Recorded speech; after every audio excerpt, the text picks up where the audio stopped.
નમસ્કાર વિદ્યાર્થી મિત્રો, મારુતિ માધ્યમિક સ્કૂલના ઓનલાઈન એજ્યુકેશનની અંદર ધોરણ 11 ના અર્થશાસ્ત્ર વિષયની અંદર આપ સૌનું હાર્દિક સ્વાગત છે। તો વિદ્યાર્થી મિત્રો, આપણે જ્યારે વર્ગખંડની અંદર અભ્યાસ કરી રહ્યા હતા એ સમયે આપણે અર્થશાસ્ત્રના 6 પાઠ પૂરા કર્યા હતા, જેમાંનો 7મો પાઠ જે આપણો બાકી હતો એ છે ભારતીય અર્થતંત્ર। કયો? જે છે પાઠ 7મો ભારતીય અર્થતંત્ર, જેની પ્રસ્તાવના આપણે ક્લાસની અંદર ભણી ગયા હતા। તો આપણે આજે ઓનલાઈન ક્લાસની અંદર ત્યાંથી શરૂઆત કરવાના છીએ। તો તમે તમારું પાઠ્યપુસ્તક સાથે રાખજો અને એક રફ બુક અને પેન પણ સાથે રાખજો, અને વિડિયો જોયા પછી વિડિયો નીચે તમારું નામ છે કોમેન્ટમાં લખજો, જેથી કરી અને અમને ખબર પડે કે તમે અમારો વિડિયો જોઈ રહ્યા છો કે નથી જોઈ રહ્યા। એટલે કે હાજરી કેમ પુરાવતા હોય આપણે એવી રીતે જ તમારે છે નીચે તમારી કોમેન્ટ કરવાની છે, એટલે અમને ખબર પડી જશે કે તમે અમારો વિડિયો જોયો છે કે નથી જોયો। તો આજે આપણે ભણશું અર્થશાસ્ત્રની અંદર ભારતીય અર્થતંત્ર। ભારતીય અર્થતંત્રની અંદર આપણે સૌપ્રથમ તેની પ્રસ્તાવના જોશું, ત્યારબાદ પ્રાચીન ભારત વિશે વાત કરીશું, પછી પ્રાચીન ભારતીય અર્થતંત્રનું માળખું કેવું હતું। સૌપ્રથમ જે પ્રાચીન ભારત જે હતું એ સમયે અર્થતંત્ર આપણું કયા પ્રકારે ચાલતું હતું, તો એના ઘણા સોપાનો છે તે આપણે જોશું, જેમ કે રોજગારી, ખેતી, ઉદ્યોગ, સેવા, આર્થિક સમૃદ્ધિ। એની સાથે આજે એક આપણે બીજું એ પણ જોશું નવો ટોપિક કે સ્વાતંત્ર્ય પહેલાનું ભારતીય અર્થતંત્ર કયા પ્રકારનું હતું। તો એટલા ટોપિકો છે જે આજે આપણે સ્ટડી કરવાના છીએ, તો તમે ધ્યાનપૂર્વક સમજો તો તમને ખૂબ જ મજા આવશે। તો આપણે શરૂઆત કરીએ પ્રસ્તાવનાથી। તો કે પ્રસ્તાવના: ભારત દેશ વિવિધ જાતિ, ધર્મ, ભાષાઓ અને ભવ્ય સંસ્કૃતિ સાથે અનેકતામાં એકતા ધરાવતો વિશ્વનો સૌથી મોટો લોકશાહી દેશ છે। આપણે ક્લાસમાં ચર્ચા કરી ગયા હતા કે ભારત છે એ વિવિધતામાં એકતા ધરાવતો વિશ્વનો, આખા વિશ્વનો સૌથી મોટો લોકશાહી દેશ છે। કેવો દેશ છે? લોકશાહી। લોકશાહી એટલે એ લોકોથી, લોકો દ્વારા, લોકોનું ચાલતું શાસન, જેને કહેવાય લોકશાહી દેશ। તો ભારત દેશ એકમાત્ર એવો દેશ છે કે વિશ્વનો સૌથી મોટો લોકશાહી દેશ છે, અને બીજી એક ગર્વની વાત આપણા માટે એ છે કે વિશ્વનું સૌથી મોટું લિખિત સ્વરૂપ, કેવું લિખિત સ્વરૂપનું બંધારણ એ આપણા ભારતનું બંધારણ છે।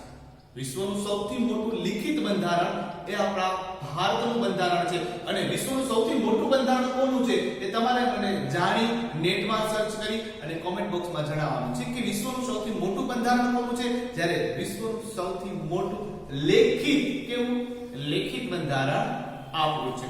તો પ્રાચીન ભારત ખેતી, ઉદ્યોગ અને વેપાર ક્ષેત્રે સક્ષમ હોવાને કારણે ધનવાન દેશ હતો અને સોને કી ચિડિયાના નામે ઓળખાતો હતો। પ્રાચીન એટલે કે પહેલાના સમય, એટલે પ્રાચીન, આધુનિક અને વર્તમાન સમયનો જે ભારત છે તે। તો પ્રાચીન એટલે કે જે સૌથી પહેલા જૂનાના સમયની વાત છે, તો પ્રાચીન સમયમાં ભારત ખેતી, ઉદ્યોગ અને વેપાર ક્ષેત્રે સક્ષમ હોવાના કારણે, ભારત આપણને ખ્યાલ છે કે ખેતી પ્રધાન દેશ છે, સાથે ઘણા ઉદ્યોગો પણ હતા નાના મોટા, જેમાં ગૃહ ઉદ્યોગો પણ આવે છે। એ બધાના લીધે ભારત પાસે આટલી ભૌગોલિક સંપત્તિ હતી, જમીનમાંથી સોનું નીકળતું, હીરાઓની ખાણ હતી, એ પ્રકારની જેટલી સંપત્તિ આપણી પાસે હતી, એ બધાના લીધે ભારતને સોને કી ચિડિયા, કેવી સોને કી ચિડિયાના નામે ઓળખતા હતા। અને એટલા માટે તો વિદેશીઓએ ભારત ઉપર આક્રમણ કર્યું, શેના માટે? ભારતને લૂંટવા માટે। આગળ વધારીએ। ભારત ધનવાન દેશ હોવાથી મુગલોએ ભારત પર આક્રમણો કરી દેશની ઘણી સંપત્તિ લૂંટી લીધી।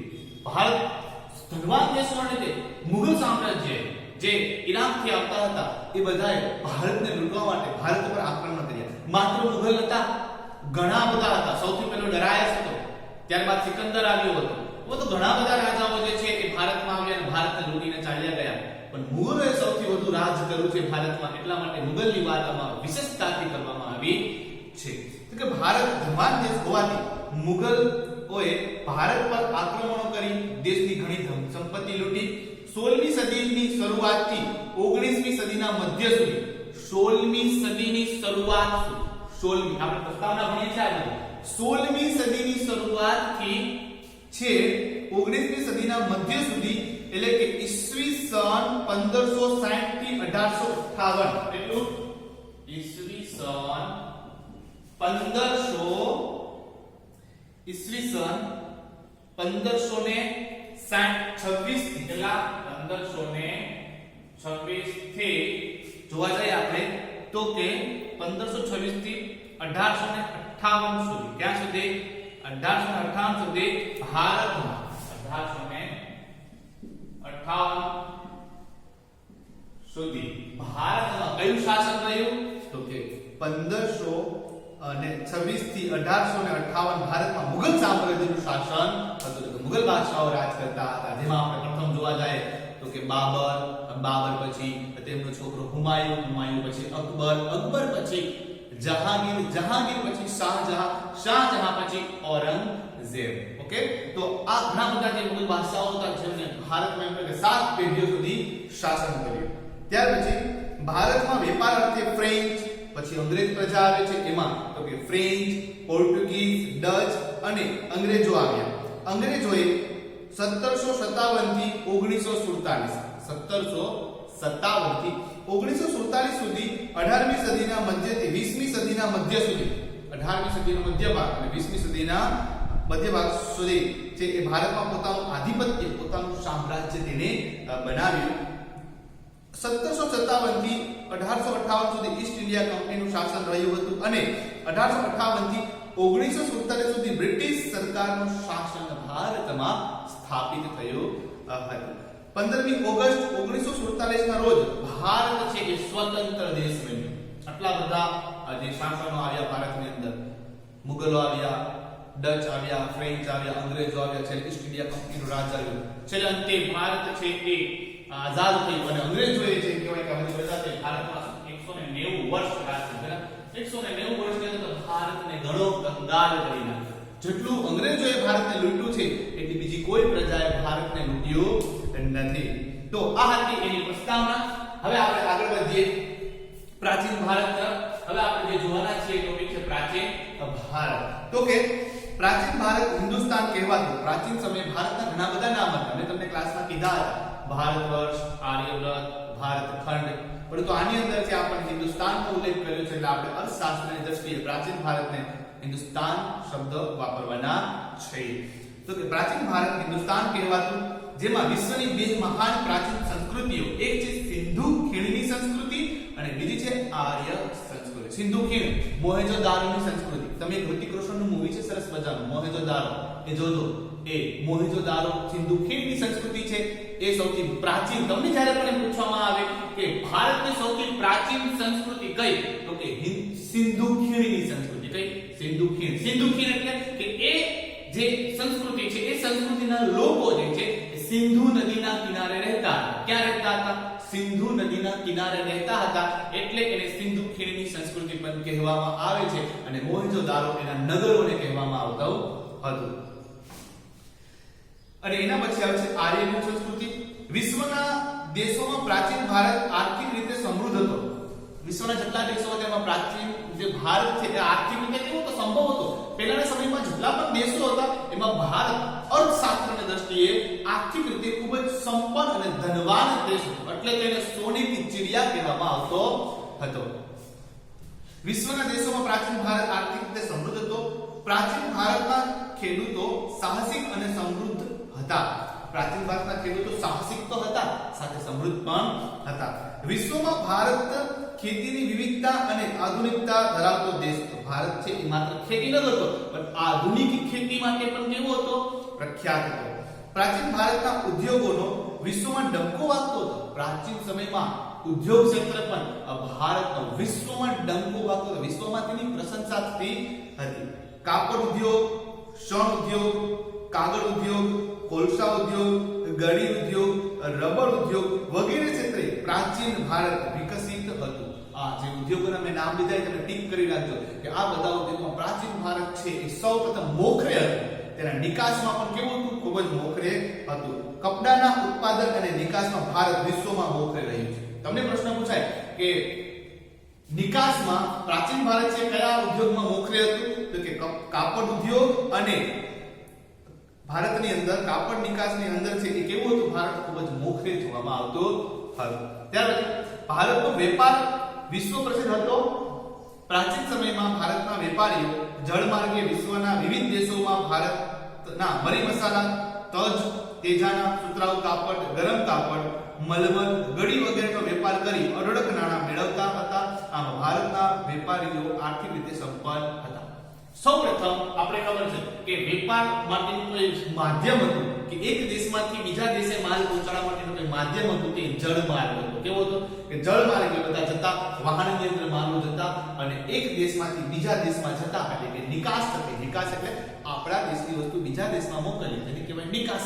બીજા દેશની વસ્તુ આપણે આપણા દેશમાં લઈ આવી એને કહેવાય આયાત. એ તમને મેં ક્લાસમાં સમજાવેલું છે. તો આ જે આપણો ઉદ્યોગો હતા એનો જે માલ હતો, કાચો માલ હતો એને નિકાસ કરતા અને ભારતના જે વેપારીઓ છે એ કેવા હતા? આર્થિક રીતે સંપન્ન રહેતા હતા. હવે આપણે જોશું પ્રાચીન ભારતીય અર્થતંત્રનું માળખું કેવું. પ્રાચીન ભારતમાં અર્થતંત્રનું માળખું કેવું હતું? તો કે રોજગારી, જેની અંદર પહેલો ટોપિક છે આપણો રોજગારી. તો રોજગારીની અંદર આપણે જોશું પ્રાચીન ભારતમાં મોટા ભાગની વસ્તી ખેતી પર નભતી હતી. પ્રાચીન ભારતમાં રોજગારીનું સૌથી મોટું માધ્યમ કયું હતું? તો કે ખેતી. કઈ ખેતી.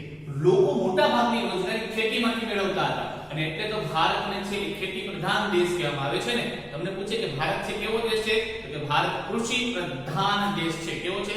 કૃષિ પ્રધાન દેશ છે. હવે ખેતી, તો કે પ્રાચીન ભારત ખેતી પ્રધાન દેશ હતો. આવી ગયું. ભારતની ખેતી ખૂબ વિવિધતા ધરાવતી અને સમૃદ્ધ હતી, તેથી ગ્રામ્ય વિસ્તારો સ્વાવલંબી હતા. હવે આપણે ખ્યાલ છે કે ખેતીનો વ્યવસાય મોટાભાગે ગ્રામ્ય વિસ્તારમાં હોય અને લોકો સૌથી વધારે ખેતીનો વ્યવસાયમાં જોડાયેલા હતા. સૌથી વધુ રોજગારી છે એ ખેતીમાંથી મેળવતા હતા. રોજગારી કેમાંથી મેળવતા હતા? ખેતીમાંથી મેળવતા હતા. તો એવા સમયે ગામ કેવા હતા? સ્વાવલંબી, પોતાની જાત પર નિર્ભર હતા. કોઈની જરૂરત એને રહેતી હતી નહીં, કારણ કે ખેતી છે એ સર્વશ્રેષ્ઠ એ સમયે ઊંચા સ્થાન ઉપર ચાલતી હતી. સૌથી વધુ એનો વિકાસ થયો હતો અને એમાંથી સારી આવક પણ મેળવી રહ્યા હતા. પણ અત્યારે દુઃખની વાત છે, કમનસીબીની વાત છે કે અત્યારે એ જ ખેડૂતોને એ જ ભારતની અંદર પોતાનો કૃષિ ઉદ્યોગ ચલાવવા માટે આંદોલનો કરવા પડે છે. પછી આવે છે ઉદ્યોગો.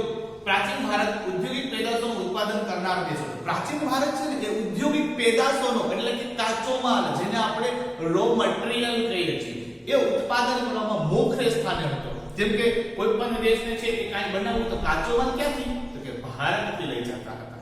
તો કે એમાં સુતરાઉ કાપડ, ગરમ કાપડ, મલમલ, કાચું રેશમ, ગળી વગેરેની નિકાસ ભારતમાંથી થતી. તમને પૂછવામાં આવે કે ભારતમાંથી પ્રાચીન સમયમાં કઈ કઈ ઔદ્યોગિક પેદાશો કે કાચા માલની નિકાસ થતી હતી? તો કે સુતરાઉ કાપડ, ગરમ કાપડ, મલમલ, કાચું રેશમ, ગળી વગેરે નિકાસમાંથી ભારત છે વગેરે બાબતોની નિકાસ કરતો હતો. પછી સેવા ક્ષેત્રે, તો કે પ્રાચીન ભારતમાં વિવિધ ચિહ્નોવાળા સિક્કા બની વિવિધ વેપારી પ્રવૃત્તિઓ કરવામાં આવી હતી. મેં તમને ક્લાસમાં સમજાવ્યું કે પહેલા સાકા પ્રથા હતી, પછી મૂલ્ય આવ્યા, મૂલ્યમાં ગાય અને પશુધનનો ઉપયોગ કરવામાં, પછી પથ્થરો આવ્યા અને પથ્થર પછી સિક્કાઓ આવ્યા. તો સિક્કાઓમાં ભારત કેવું હતું? તો કે મોખરે હતું. સિક્કા બનાવી અને અલગ અલગ વેપારી પ્રવૃત્તિમાં વિનિમયમાં સિક્કાઓનો ઉપયોગ કરવામાં ભારત મોખરે હતું. બીજાઓને પણ સિક્કા ભારત આપતું હતું. સૈન્ય સુરક્ષાને કારણે તેમજ રાજકીય સંપત્તિને લીધે ખેતી અને વેપાર સમૃદ્ધ બનતા હતા.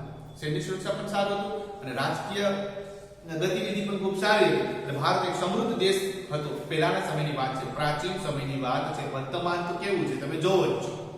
આર્થિક સમૃદ્ધિ. 16મી સદીના મુગલ શાસન દરમિયાન ભારતીય અર્થતંત્ર વિશ્વની આવકના 25% રાષ્ટ્રીય આવક ધરાવતું હતું. એ સમયે ભારતની રાષ્ટ્રીય આવકમાં મુગલ સામ્રાજ્યમાં 25% જેટલો વધારો થતો હતો. વર્ષ 1700 માં ઔરંગઝેબના શાસનકાળમાં ભારતીય રાષ્ટ્રીય આવક 10 કરોડ પાઉન્ડ થઈ હતી. 10 કરોડ પાઉન્ડ થઈ હતી. હવે સ્વતંત્રીય ભારતનું ભારતીય અર્થતંત્ર, તો કે સ્વાતંત્ર્ય પહેલાનું ભારતીય અર્થતંત્ર. હવે સ્વતંત્રતા પહેલા ખ્યાલ છે કે આપણો દેશ પહેલા ગુલામ હતો. તો ગુલામી સમયે સ્વતંત્રતા આપણને નથી મળી, એની પહેલા પણ ભારતનું અર્થતંત્ર કેવું હતું એના વિશે આપણે વાત કરવાની છે. પછી આપણે સ્વાતંત્ર્ય પછીના ભારતની પણ વાત કરશું. પહેલાની વાત કરીએ છીએ. તો કે 19મી સદી સુધી ભારત એક ઔદ્યોગિક દેશ હતો. 17મી અને 18મી સદી દરમિયાન ભારત સુતરાઉ કાપડ, ગરમ કાપડ, કાચું રેશમ, મલમલ, તાંબા પિત્તળના વાસણો, મરી મસાલા, તેજાના, તાડપત્રી, ગળી વગેરે ઔદ્યોગિક પેદાશોની નિકાસ કરતો હતો. આ બધી બાબતો છે, આ બધા એવા ઉત્પાદનો છે જેનો ભારત વિકાસ કરતો હતો. ક્યારે કરતો હતો? તો 19મી સદી સુધી ભારત ઔદ્યોગિક અને 17મી અને 18મી સદી દરમિયાન કરતો હતો. ત્યારબાદ ભારતના આ સુવર્ણકાળ દરમિયાન ફ્રેન્ચ, પોર્ટુગીઝ, ડચ અને અંગ્રેજો જેવી વિદેશી પ્રજાતિનો વેપાર અર્થે ભારતમાં આગમન થયું. હવે ભારત છે એ મરી મસાલા, કાપડ, ગળી એ બધું નિકાસ કરવામાં મોખરે હતો, એકદમ પાવરફુલ હતો. એ જોઈ અને બીજા દેશોની પ્રજા આકર્ષાણી, ઓહો હોય તો ભારતમાં તો શું કેટલું બધું કે કુદરતી સંપત્તિ છે, તો આપણે શું કરવું છે કે ભારતમાં વેપાર અર્થે જવું છે. ત્યાં વેપાર સાથે જાશું તો આપણો દેશ પણ ધનવાન થશે. સાંભળજો, એ લોકો ખાલી વેપાર કરવા આવ્યા હતા. શું કરવા આવ્યા હતા? બિઝનેસ કરવા આવ્યા હતા, વેપાર કરવા આવ્યા હતા. પણ રાજ કેમ કરી રહ્યા એ વાત આપણે આગળ જતા ભણીશું. તો કે પોર્ટુગીઝ, ફ્રેન્ચ, ડચ, અંગ્રેજો જેવી વિદેશી પ્રજાનું વેપાર અર્થે ભારતમાં આગમન થયું. વેપાર કરવા માટે એ ભારતની અંદર છે જળમાર્ગે આવ્યા અને સમય જતા વેપારની સાથે આ વિદેશી પ્રજામાં સત્તાનું આકર્ષણ વધતા તેમની વચ્ચે ઘર્ષણ થયું. ધીમે ધીમે એ પ્રજા વેપાર અર્થે આવી ભારતમાં વેપાર કરવા લાગી. પણ એને જોયું કે અહીં તો ક્યાંય એકતા જેવું દેખાતું નથી. કહેવાય છે ને કે જ્યાં એકતા ન હોય ને ત્યાં કોઈ પણ રાજ કરી દે. તો એકતા જેવું એને કશું દેખાણું નહીં. એટલે હવે એ લોકોએ વેપારનો વિચાર બદલી અને રાજ કરવાનો વિચાર કર્યો. શું કર્યું કે હવે અહીં વેપાર કરવા જેવું નથી, અહીં તો રાજ કરવા જેવું, તો શાસન કરવા જેવું. અને એક પછી ઈસ્ટ ઇન્ડિયા કંપનીનું શાસન આવે છે અને 190 વર્ષ સુધી ભારતમાં રાજ કરે છે. અને મુગલ જે કહી શકાય કે 1526 થી લઈને 1858 સુધી જે કામ ન કરી શક્યા એ આ લોકોએ 190 વર્ષની અંદર કરીને બતાવી દીધું. ભારતને સાવ ખોખલો કરી નાખ્યો, ભારતને સાવ લૂંટી નાખ્યો, ભારતને બધું લઈને ચાલ્યા ગયા. જે કાચો માલ હતો તે બધો ભારતમાં ચાલ્યો, ભારતમાંથી જતો થઈ ગયો.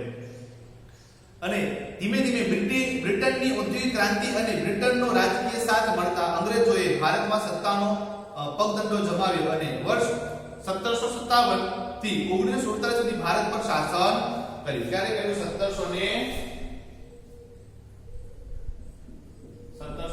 થી લઈ અને 1947 સુધી ભારત પર તેને રાજ કર્યું. આ 190 વર્ષનો ગાળો છે. કેવો છે?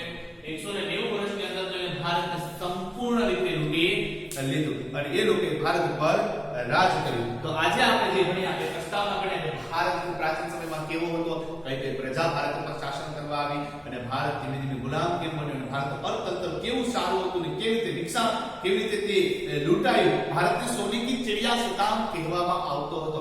એ બધી બાબતોની પ્રસ્તાવનામાં ચર્ચા કરી. પ્રાચીન ભારત કેવી રીતે છે કાપડ ઉદ્યોગની અંદર, પછી મલમલની અંદર, ગળી ઉદ્યોગની અંદર એ મોખરે હતો અને કૃષિની અંદર સૌથી મોખરે હતો. અને ભારત છે સોને કી ચિડિયા કહેવાતો, ભારતના ગામડાઓ છે સ્વાવલંબી કહેવાતા, ભારતને કોઈની જરૂરત નથી એટલો શક્તિશાળી દેશ એ હતો. અને પછી પ્રાચીન ભારતીય અર્થતંત્રનું માળખું, કે પહેલા અર્થતંત્રનું માળખું કેવું હતું કે રોજગારી છે ખેતીમાંથી મેળવતા હતા. ભારતના લોકો છે એ રોજગાર માટે એક જ માધ્યમ પસંદ કરતા. કયું? તો કે ખેતી પસંદ કરતા હતા. ખેતીના લીધે ભારતના ગામડાઓ સ્વાવલંબી હતા. ઉદ્યોગોમાં ભારત કાચો માલ ઘણો બધો નિકાસ કરતો, તેમાંથી આયાત મેળવતો. સેવાના ક્ષેત્રે ભારત પાસે ઘણું બધું હતું.